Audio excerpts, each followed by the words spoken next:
আছিস? কাল থেকে তোকে খুঁজেই পাচ্ছি না। তুই কোথায় থাকিস রে? কেন রে, আমাকে কিসের দরকার তো?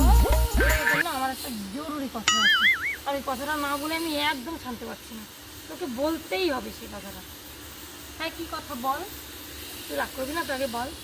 কেন রাগ করবো? তুই আমার বান্ধবী, তোর কথাই কেন রাগ করবো বল।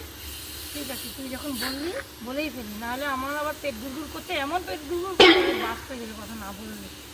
কালকে জানিস তো আমি একটা স্বপ্ন দেখেছি। এবার স্বপ্নটার মধ্যে কি দেখলাম জানিস? হ্যাঁ বল। স্বপ্নটার মধ্যে আবার বলছি, কিন্তু তুই রাগ করিস না কিন্তু। না না, তুই বল না, বল। স্বপ্নটার মধ্যে দেখলাম কি, তোর বর আমার হয়ে গেছে, আর আমার বর না তোর হয়ে গেছে। স্বপ্নের কথাই যখন বলছিস তখন শোন, আমিও আজকে একটা ভোরবেলায় স্বপ্ন দেখলাম। তোর বর আমাকে একটা সোনার নেকলেস বানিয়ে দিয়েছে, আর আমার বর তোকে। আমি বলছি, তোকে বলতে হবে না।